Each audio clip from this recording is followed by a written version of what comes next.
Kembali lagi di channel Valentino Jebret. Kita berada di satu hari setelah Timnas Indonesia mengalami kekalahan di babak semifinal.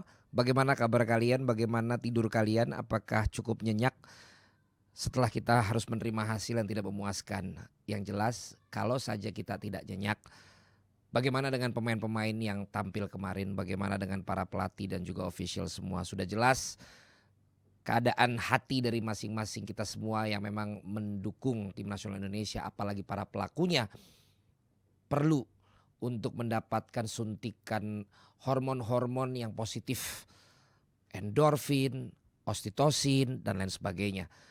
Namun yang jelas Piala Asia masih tetap berjalan dan kita pun masih ada kesempatan untuk bisa bermain di momen untuk meraih juara 3 atau 4. Bahkan hadiahnya ini juga luar biasa.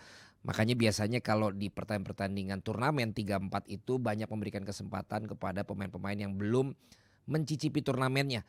Tapi tidak dengan hal yang terjadi sepertinya di Piala Asia kali ini. Karena siapapun yang berhasil menang tanpa perlu melalui playoff juga akan mendapatkan hadiah tiket ke Olimpiade Paris 2024 yang mempertandingkan pertandingan U23. Apapun hati kalian sekarang, kita harus move on menuju pertandingan berikutnya. Nah, bicara tentang hati yang harus move on, bicara tentang Piala Asia U23 ini, kita lihat ya bagaimana momen ini benar-benar bisa menjadi sesuatu. Bukan hanya untuk tim nasional kita, tapi juga banyak dari turunan-turunan yang lain yang akhirnya mengikuti momen ini dan mendapatkan momentum dari momen ini. Nah, ini kata-kata yang memang apa bedanya momen dan momentum gitu. Apakah itu hanya ditambahin imbuhan atau bagaimana? Nah, ternyata kalau gua browsing-browsing, kata momentum itu berbeda dengan kata momen. Kalau di ilmu fisika, kata momentum ini terkenal melalui ilmu fisika. Dari apa yang gue baca, istilah populer alam dunia fisika ini mengedepankan atau memunculkan istilah momentum, yaitu kuantitas gerak dan massa yang dimiliki oleh suatu objek. Dijelaskan lebih mudah lagi, dikatakan bahwa momentum adalah kesulitan ukuran mendiamkan suatu benda. Istilah momentum ini digambarkan seperti makin besar momentum adalah makin dahsyat kekuatan yang dimiliki benda. Apabila benda diam, maka ukuran atau nilai momentum adalah nol. Inilah mengapa momentum hanya dimiliki oleh benda yang bergerak. Tambahan sedikit lagi dari ilmu fisika ini yang mungkin ada yang jauh lebih mengerti, tapi ada juga yang mungkin baru mendengar. Dalam ilmu fisika, momentum adalah kecenderungan benda bergerak, sekali lagi benda bergerak, untuk melanjutkan gerakan dalam laju yang konstan. Bergerak dan lajunya konstan. Tidak bergerak terus dia diem. Tapi dia terus bergerak dan lajunya konstan. Rumus momentum adalah bergantung pada massa benda dan kecepatan benda yang bergerak atau diam. Berdasarkan rumusan momentum, gua nggak usah sebutkan karena ini bukan pelajaran ilmu fisika, adalah besaran momentum sebanding dengan kecepatan benda. Makin besar kecepatan benda, maka momentumnya akan makin besar pula. Jadi tadi harus selalu bergerak dan konstan. Dan kemudian juga makin besar kecepatan benda, makin cepat bendanya, maka momentumnya akan makin besar pula. Nah, gambaran ini mengartikan total momentum sistem benda sebelum tumbukan selalu sama dengan total momentum sistem benda setelah tumbukan. Dan terakhir untuk yang serius ini dikatakan seperti ini. Bahwa apabila kecepatan satu benda membentur benda yang statis, itu akan berbeda dampaknya dengan kecepatan satu benda yang berkenaan atau menabrak benda yang juga bergerak.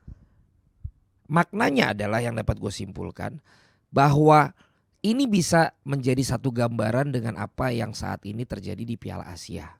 Dan ini juga bisa menjadi satu gambaran mengenai apa yang juga bisa terjadi di dalam keseharian kalian semua.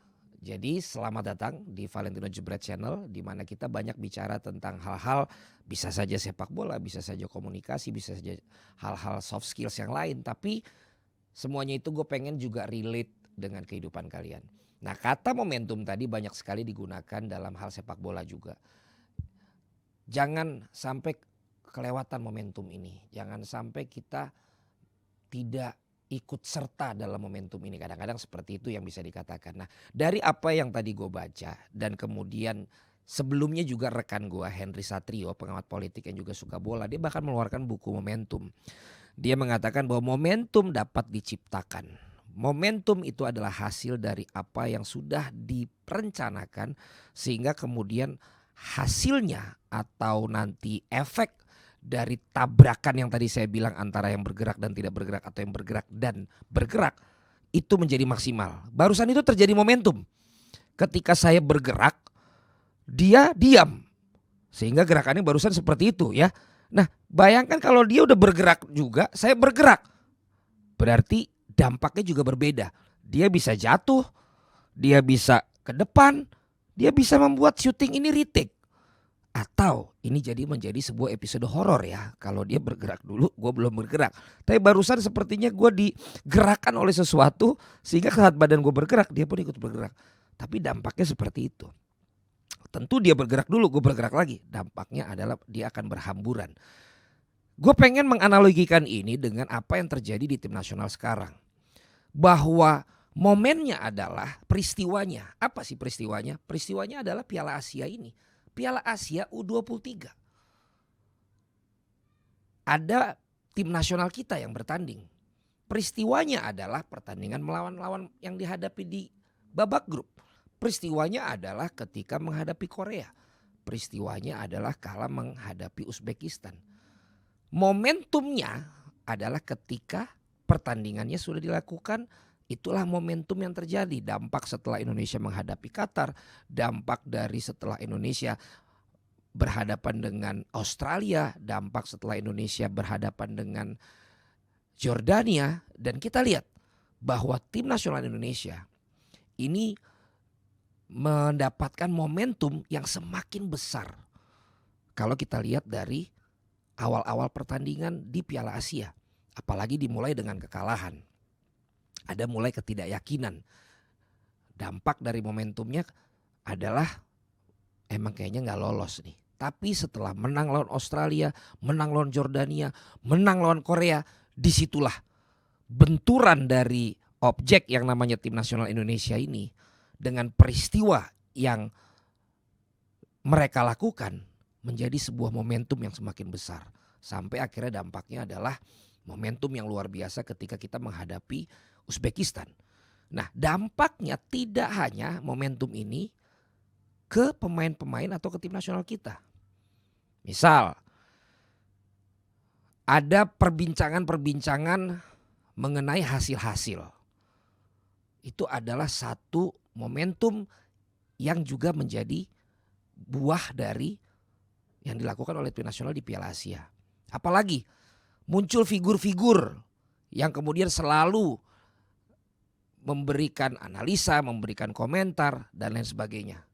Bahkan Jebret Media pun sama. Di channel Jebret, di channel Valentino Jebret saja sekarang semuanya ada hubungannya dengan sepak bola dulu. Kenapa? Karena masih ada momen yang bisa menghasilkan momentum yang semakin besar dengan apa yang ada di Piala Asia ini. Bukan hanya itu. Kemarin kita menjadi trending topik nomor 1, trending YouTube nomor 1 dari reaction dan juga nonton bareng yang kita selenggarakan. Kita berarti membuat satu momentum yang dampaknya besar. Lalu juga pasti yang namanya penjualan jersey, kemudian juga kenaikan followers, kemudian juga kepercayaan yang semakin tinggi atau tidak dengan tim nasional Indonesia, dengan pelatih. Itu adalah dampak dari tumburan dari peristiwa di Piala Asia dengan apa yang dilakukan oleh tim nasional kita. Nah satu lagi. Dari sisi penyelenggara. Kemudian ada momen ada tentang bagaimana hak siar nonton bareng. Itu juga menjadi turunan. Ketika sudah sampai semifinal, semakin harus diatur bagaimana untuk nonton bareng ini dari sisi broadcaster. Kemudian juga dari mana-mana lagi itu banyak turunannya. Kalian mungkin bisa tambahkan di kolom komen kalian. Tapi kembali lagi kita bicara ke tim nasionalnya. Yang tidak boleh lewat dari tim nasional kita adalah kecepatan. Ingat ya tadi, kecepatan untuk selalu bergerak secara konstan. Semakin cepat gerakannya, semakin besar dampaknya. Dengan apa yang dilakukan oleh tim nasional kita di Piala Asia, membuat percepatan yang lain pun sama. Begitu ramai di sosial media, sehingga Piala Asia ini dan tim nasional kita selalu menjadi trending topik. Dampaknya bukan hanya dibicarakan oleh orang-orang pencinta bola, tapi memang pencinta olahraga. Ternyata tidak sampai situ, bukan hanya pencinta olahraga, tapi sampai ke orang-orang yang biasanya misalnya nonton entertainment. Sehingga pembicaraan tentang tim nasional ini semakin dampaknya lebih besar lagi. Penonton yang ternyata luar biasa, U23 loh main di Qatar. Tapi penonton kita terus melakukan dukungan sampai sold out. Itu juga jadi sesuatu yang berdampak. Secara tayangan berdampak, stadion yang berisi penuh dengan yang tidak tentu berdampak dong. AFC pun berdampak, mereka mendapatkan banyak exposure, mendapatkan banyak keuntungan dari penonton yang datang, dari sosial media yang rame. Itu kembali momentumnya semakin besar. Kemudian pengusaha-pengusaha kemudian memberikan sumbangan-sumbangan, bahkan level instansi, kementerian, presiden, kepolisian, semuanya mengadakan nonton bareng. Inilah dampak, inilah momentum dari momen yang dilakukan oleh tim nasional kita. Nah, hubungannya menjelang 2 hari sebelum kita bertanding, tim nasional Indonesia baru saja mengalami kekalahan. Ada lagi dampaknya, momentumnya ada lagi. Bisa saja kita jadi kehilangan momentum yang bagus, yang besar. Atau bisa saja kita malah semakin membuat sesuatu, menciptakan sesuatu seperti yang dikatakan oleh Henry Satrio dalam bukunya tentang momentum. Supaya nanti dampak yang lebih besar lagi. Nah itu yang pengen gue ajak untuk semua teman-teman pendukung sepak bola Indonesia.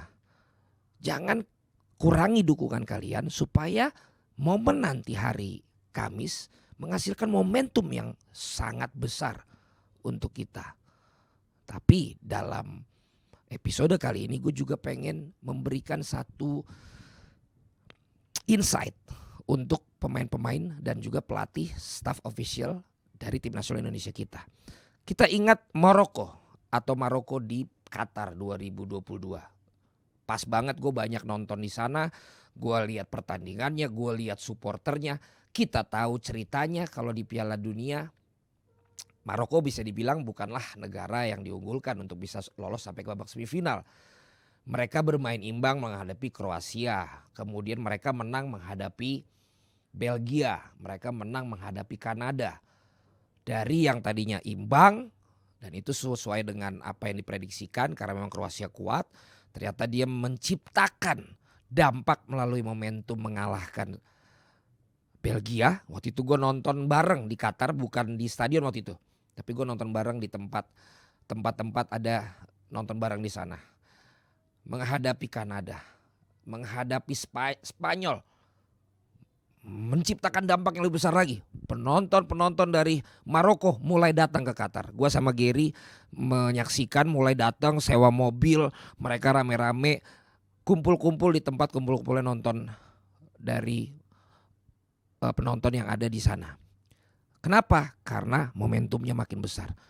Ternyata lawan Spanyol menang menghadapi Portugal. Makin rame lagi orang-orang Maroko datang. Dan benar-benar akhirnya isunya adalah satu-satunya negara Arab yang masih lolos. Sehingga bukan hanya Maroko didukung oleh orang Maroko, tapi oleh negara-negara Arab yang memberikan dukungan kepada Maroko. Dan itu mereka manfaatkan, mereka menang lagi menghadapi Portugal. Dan itu dampaknya makin luar biasa.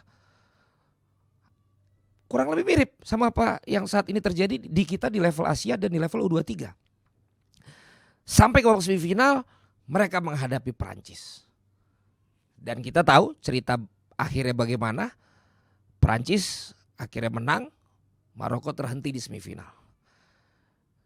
Dan catatannya adalah mulai banyak pemain-pemain Maroko, terutama kaptennya dan ada pemain pentingnya yang mengalami cedera. Sehingga akhirnya mereka mengakui keunggulan Prancis dan mereka tinggal menyisakan peringkat 3 dan 4. Mirip dengan Indonesia, sudah nothing tulus, mimpinya tapi pupus untuk bisa semakin besar melaju ke final, tapi dia masih ada peringkat 3 dan 4. Perbedaannya adalah ini udah level paling tinggi dan ini tidak ada hubungannya dengan Olimpiade.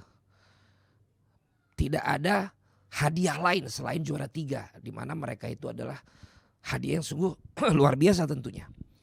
Tapi kita juga sudah tahu ceritanya, mereka kalah menghadapi Kroasia 2-1. Mereka tetap memberikan perlawanan, mereka tetap menghasilkan momentum yang luar biasa. Nah, gue tidak bicara hasil akhir ya. Gue bicara bagaimana keberhasilan Maroko untuk selalu memanfaatkan momen untuk menghasilkan momentum yang lebih besar lagi. Mereka kecewa boleh, mereka merasa tidak melanjutkan mimpinya boleh. Tapi harus mereka ingat, mereka sudah melampaui target. Membanggakan bangsa Maroko, membangsakan bangsa-bangsa Arab. Dan kalahnya mereka pun di babak 3-4 bukan kalah yang malu-maluin. Sempat 1-1, kalau salah tolong dicek, kemudian 2-1. Poinnya adalah hanya selisih 1 gol. Dan kita tahu setelah itu pemain-pemain mereka makin dikenal di mana-mana. Pemain-pemain mereka bisa bermain di mana-mana. Karena apa? Karena dari setiap momen yang mereka lalui, mereka terus mempercepat laju mereka. Dari berbagai elemen. Dari sisi timnya, dari sisi kepelatihannya, dari sisi masyarakatnya, dari sisi penontonnya, melebar dari sisi kawasan Arabnya. Sehingga momentumnya semakin besar. Dan itulah yang saat ini kita harapkan untuk Indonesia. Pemain-pemain tim nasional kita harus lebih semangat lagi bahwa it's not over until it's over. Pemain-pemain harus menemukan kembali ritmenya. Harus semakin cepat lagi. Harus semakin presisi lagi. Harus semakin bersemangat lagi. Dari apa yang sudah dialami kemarin. Karena kalian sudah membanggakan kami. Karena kalian sudah melebihi target yang kita semuanya pikir. Tapi jangan kehilangan momentum. Yang masih ada harapan ke depan, bukan sekedar juara 3-4. Tetapi kembali memberikan satu mimpi yang jadi kenyataan untuk kalian sebagai pemain. Kalian sebagai pelatih dan ofisial. Dan kami semua warga negara Indonesia. Melihat kalian bertanding di Olimpiade Paris 2024. Dan untuk menghasilkan momentum tadi, tidak ada kata lain selain seperti apa yang dilakukan oleh Maroko. Bermainlah dengan seluruh skill kalian, bermainlah dengan seluruh hati kalian, bermainlah dengan seluruh semangat kalian yang terkadang mungkin akhirnya melampaui apa yang kalian pikir bisa kalian lakukan. Yang kalian pikir bisa berlari hanya segini ternyata lebih cepat. Yang kalian pikir ternyata menit sekian kalian sudah lemas, kalian bisa paksakan lebih cepat. Yang kalian pikir kalian secara sejarah data statistik lebih kalah daripada lawan kalian, tapi kalian buktikan di atas kertas tidak sama dengan di atas lapangan. Itu yang harus teman-teman, adik-adik, keponakan-keponakan semua bisa lakukan nanti di babak juara 3 dan 4. Sehingga apa? Momentumnya semakin besar dampaknya. Dan itu tidak bisa berjalan sendiri. Karena dampak seperti yang Maroko adalah semakin banyak juga dukungan yang datang ke stadion. Semakin ramai juga yang nonton di TV. Semakin ramai juga yang nonton live reaction, bukan jualan. Semakin ramai juga yang misalnya mengadakan nonton bareng. Semakin banyak yang menyaksikan di TV masing-masing kalau tidak nonton bareng untuk menyaksikan itu ataupun juga platform lainnya. Semakin banyak dukungan dari orang-orang yang ingin memberikan sumbangsinya untuk tim nasional kita. Pemberitaan yang positif, hal-hal yang membangun. Itu menurut gua yang harus semua lakukan, semua stakeholder sepak bola, sehingga menemukan momentum percepatan kembali pemain-pemain kita membentur peristiwa atau momen ketika menghadapi Irak nanti, dan kita dampaknya akan jauh lebih besar. Tapi kembali ini semua tergantung dari pemain, pelatih dan semua stakeholder ini. Apakah kita mau kehilangan momentum yang sudah kita dapatkan sampai dengan pertandingan kemarin? Ataukah kita mau semakin besar memanfaatkan momen nanti sehingga momentumnya jadi makin besar? Karena ini bukan lagi tentang tim nasional Indonesia, pemain dan pelatih dan pengurus dan semua yang ada di Qatar. Tapi momentum ini adalah tentang Indonesia. Spanyol membuktikan mereka semakin dikenal karena prestasi olahraganya. Korea dikenal karena entertainmentnya. Indonesia ini juga bisa menemukan shape, bisa menemukan personal branding, bisa menemukan bentuknya awareness negara ini dari olahraga. Dampak kita secara netizen luar biasa. Setiap diadakan Piala Dunia olahraga apapun tapi berdasarkan vote, Indonesia pasti jadi kandidat juaranya. Nah, dari apa yang gue bilang tadi itu, mudah-mudahan semuanya berada dalam koridor yang sama, semuanya dalam frekuensi yang sama, semuanya dalam posisi legal standing, point of view standing yang sama. Yaitu apa? Menghasilkan momentum yang paling besar untuk tim nasional Indonesia dalam hal yang positif. Supaya mereka bisa akhirnya lolos ke, bukan mereka lagi, tapi kita lolos ke Olimpiade Paris 2024. Kita jangan bicara dulu pertandingan yang berikutnya. Kita lalui satu persatu. Kalau ini sudah kita lalui, tidak ada lagi yang playoff. Yang playoff itu ntar kita bicarakan nanti kalau memang ini tidak berhasil. Tapi coba dulu yang ini. Coba dulu yang ini. Jangan bicarakan dulu yang nanti. Bicarakan dulu yang ini. Sampai berapa menit pun kalian bertanding. Seperti kemarin ada 16 menit tambahan di babak yang kedua. Itu masih ada momen untuk menghasilkan momentum. Tapi kan Maroko kalah juga, Len. Yang seperti gue bilang, mereka kalah dengan terhormat, mereka kalah dengan sungguh luar biasa. Doanya kita tentu menang. Kita menghadapi Irak. Tapi bagi gue yang lebih penting is not just be the best, but do your best. Bukan hanya sekedar menjadi pengakuan hasilnya dan menjadi yang terbaik. Tapi sudahkah kita melakukan hal yang terbaik dari kita? Sebagai pemain, sebagai pelatih, sebagai pengurus, sebagai manajer, sebagai supporter, sebagai media, sebagai masyarakat pencinta bola, sebagai masyarakat penggila olahraga, sebagai masyarakat umum. Sudahkah kita do our best untuk membuat momentum tim nasional kita ini ger, dar, der, dor, meledak. Percayalah dampak ekonomi pun akan berpengaruh, politik pun akan berpengaruh. Olahraga di Indonesia akan berpengaruh. Awareness tentang Indonesia akan berpengaruh. Kalau memang momentum yang bisa kita hasilkan di babak 3-4 ini lebih besar daripada sebelumnya. Begitupun penutup buat gue adalah dalam setiap kehidupan kalian, dalam setiap profesi kalian, dalam setiap status kalian semua, ingat selalu ada momen dalam yang sekarang kalian alami. Tapi apakah kamu hanya sekedar menunggu momen itu menjadi satu momentum? Atau kalian melalui momen itu kalian menciptakan momentumnya? Dalam sepak bola ada yang bilang, lu tipe orang yang nunggu bola sehingga tinggal golin, atau lu yang created chances sehingga lu ngegolin. Kalian jangan hanya sekedar gua apa sih kerjaan gua apa sih pendidikan gua apa sih sekarang mah, gua mah cuman sebatas apa, ya sebatas itu lo menilai diri lu, ya sekecil itulah diri lu. Tapi ketika lu punya value terhadap diri lu percaya sama diri lu, apapun seberapa kecilnya lu pikir diri lu bahwa lu punya peran dalam apa yang lu lakukan, ya sebesar itulah value dalam diri lu. Sehingga lu bisa menciptakan hal-hal yang tadinya momen bagi orang itu apaan sih, itu mah bukan apa-apa, menjadi momentum yang dahsyat dalam kehidupan lu. Bukan mau sombong tapi lebih enak contoh sendiri. Kenapa gua akhirnya dulu bisa dikenal Ina itu, dapat ini segala macam.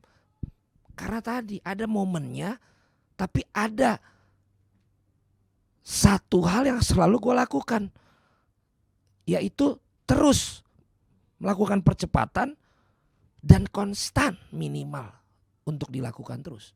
Sehingga kita tidak one hit wonder. Kita tidak cuma sekali dikenal terus hilang. Dan beberapa kali apa yang gua dan tim lakukan untuk jebret dulu di 2013 jebret PDLN. Dan kemarin kita bisa trending nomor 1. Padahal gue di belakang layar. Tidak jadi komentator lagi di TV-nya. Dan waktu itu juga pernah gue keliling stadion segala macam. Karena gue tahu bahwa setiap yang gue alami momen ini pasti ada opportunity untuk kita menghasilkan momentumnya. Dan itu berlaku untuk kalian semua.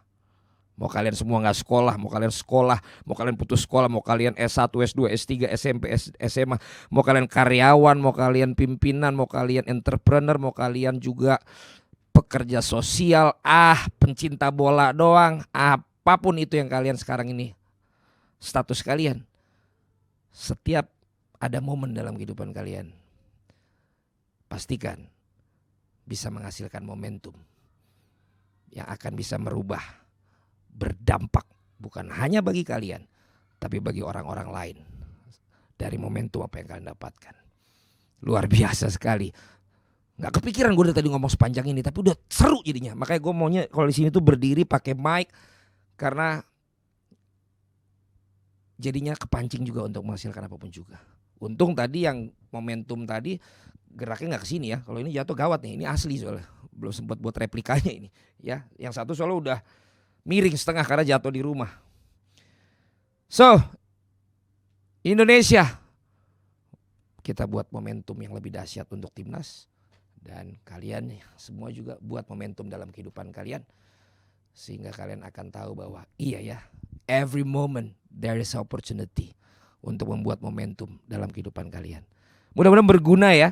Satu, mudah-mudahan bisa mempersatukan kita mendukung timnas, menghasilkan momentum yang gokil nanti di pertandingan 3 dan 4. Dan kedua yang lebih penting lagi untuk channel Valentino Jebret adalah ini bisa punya impact buat kehidupan kalian. Kalian dapat value dari apa yang gue sampaikan melalui channel ini. Gak melulu tentang sepak bola. Jadi hopefully jadi mudah-mudahan kalian bisa dapat sesuatu berdampak buat kehidupan kalian. Ada yang mau tanya apa, tulis di komen. Kalau nanti juga satu waktu kalian dari channel ini banyak mendapatkan hal-hal yang membuat hidup kalian berubah, jangan lupa juga untuk tulis di kolom komen kalian. Karena sebentar lagi juga kita akan melaunch yang dulu pernah gue buat, yaitu tentang community untuk public speaking. Nanti kita akan segera launching juga, sehingga kita bisa juga nanti secara offline bisa saling bertemu dan juga bisa saling sharing. Thank you semuanya. H-2 ini untuk 3-4 H-2 ya Tim Nasional Indonesia. Terus kalau ada juga misalnya tentang kehidupan ini, tentang soft skills yang pengen kalian gue bahas apa, boleh juga tulis di kolom komen kalian supaya nanti gue juga mulai siap-siapin. Tapi tentu saja dengan momen sekarang Piala Asia gue gak akan jauh-jauh menghubungkannya dengan itu dulu. Ya, thank you semuanya. Terima kasih sudah menyaksikan. Comment, like, subscribe, and share. Goblok banget ya. Ya udah dah. Thank you guys. Thank you.